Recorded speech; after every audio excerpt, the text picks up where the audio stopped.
Okay. Time to go. Let's see if I can find this clip. This is Toward the Corporal. end when shit Once gets they- really crazy, so we're just gonna fly through the beginning. I'll probably clip out this part where I'm talking. Long story short, I'm playing Stukov. Stukov is a co-op commander. The co-op commanders, I've mentioned this before, are heavily biased towards the player.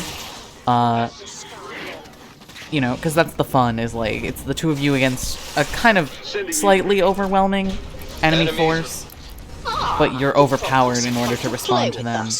It's a really cool, chill co-op mode. I like it a lot. It's well designed. All the missions are taken from campaign missions. Zerg are picking a fight. The game does not normally proceed at this speed, obviously. So I'm playing a prestige class version of Stukov, where I get a particular unique advantage, which is I can create a bunch of Banshees, which are a flying unit that only attack ground units. And it gives them basically a pickup capability, where I can pick up friendly ground units, my infested troopers, and throw them at people. I realize this is hell to look at, and I apologize. So right now, I'm working on just using the infested troopers while I mass up Banshees. And what I'm going to start doing at about now, is I am going to start massing up units and picking them up with the Banshees and trying to fill up as much as possible. I'm trying to get up to cap. Or close to it. I think I moved. An ally's under attack. I think I moved before I hit cap, and then I go in with cap by the time we have to take the final location. So this is the normal speed when you're playing on normal difficulty, which is the difficulty I am on. Whenever you prestige a co-op commander, okay, so you can see the pickup happen now. Just like that. So whenever you prestige a co-op commander, you have to re-level them. It was their way of adding some extra longevity to the co-op experience. Even in a crisis. So I'm playing on normal, even though normally I would play on, like, brutal difficulty. Because, in case you can't tell, this is like molasses speed StarCraft. But I'm doing that because the co-op commanders are designed to kind of move through the difficulties We have an enemy attack as they inbound. level up. It's a little difficult to play on brutal with like a level 3 commander. It's doable, but I like being overpowered and just stomping everything. And my fellow commander is playing Han and Horner, which has a special mobile spawning unit, mobile barracks basically.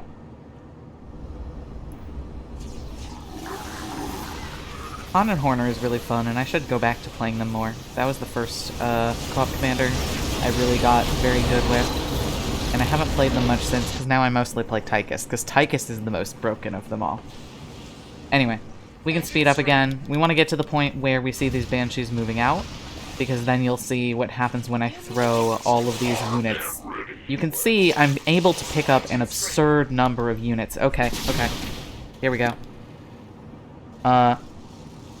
I don't know if it'll actually maintain the framing, the frame rate problems.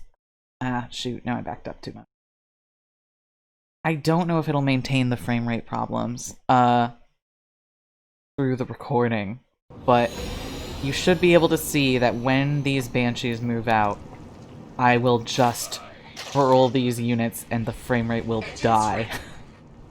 In the way that, like, going at full speed has. Alright, here we go.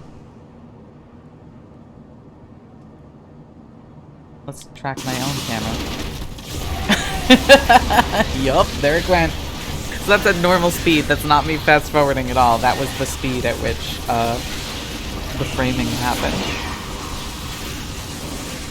You can see it's a really powerful thing. Whenever you have melee-only units, the challenge, of course, is getting them to targets. So being able to just chuck them directly into the middle of the field is really great.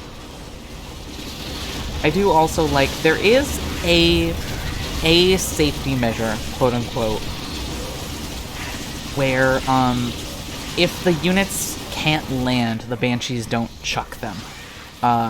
So there is like a maximum number of units you can chuck. You can see I'm already loading them back up. The way free units always work is they always have timed life, and this is in part to ensure that you can't have too many of them on the field. Obviously, it would be a huge advantage if you could just have free units that were permanent. Commanders. One more group of shards to go. There's my partner being like, lol, what was that lag? Wretched pirates are about to get a hell of a lot more than they bargained for. Take them out. But so, with, I believe the enemy wishes frame to rate test stuff. our defenses.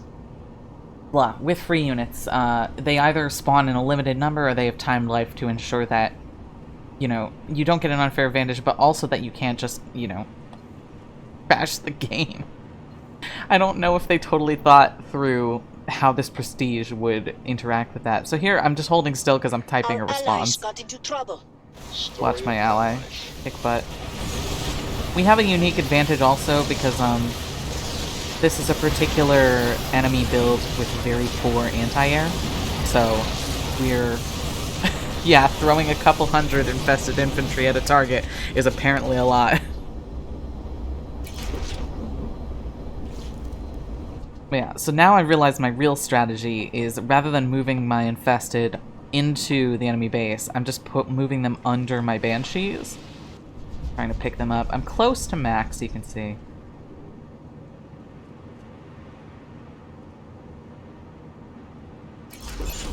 I guess it regards... oh no, it's measuring... so my army units are at 130, my drones are at 51. You mutated something properly. Never actually used the replay window before. Watch me doing my camera. I'm moving these up so that they have less distance to travel. They have them, and they have more time by the time they get in my Banshees. So when I chuck them, they'll have the maximum life available. I'm calling over a whole bunch more Banshees because these are mostly full and I need more pickup. Yeah, so you can see just walking over, they're already down to about half. Story of my life. So now, next time I pick them up, they'll all be basically full.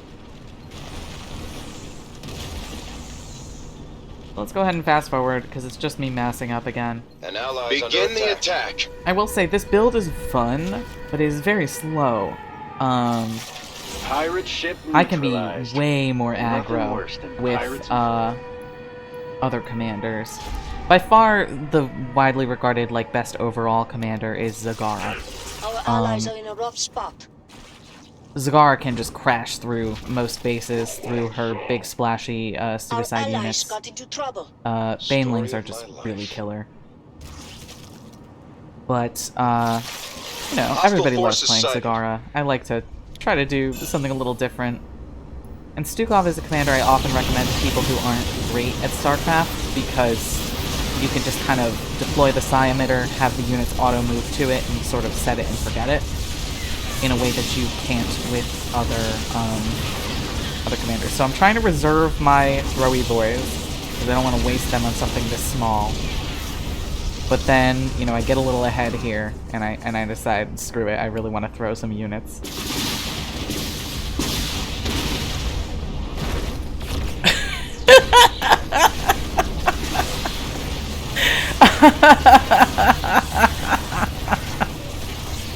God, that's so beautiful.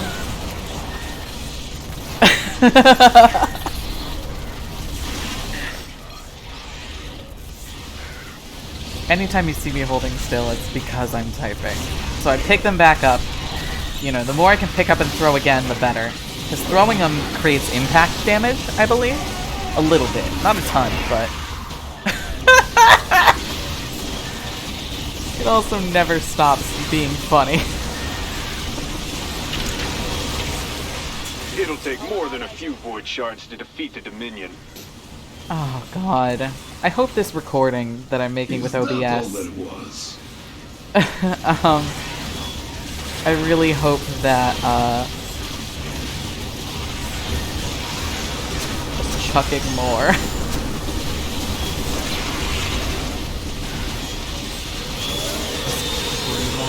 absurd. Allies got in trouble. I really hope this recording is showing off how beautiful this is. When I record StarCraft, a lot of times OBS does not seem to get along with it. I'm not sure why. Obliterate every void shard you stick in the Stream's ground. fine, does not record well.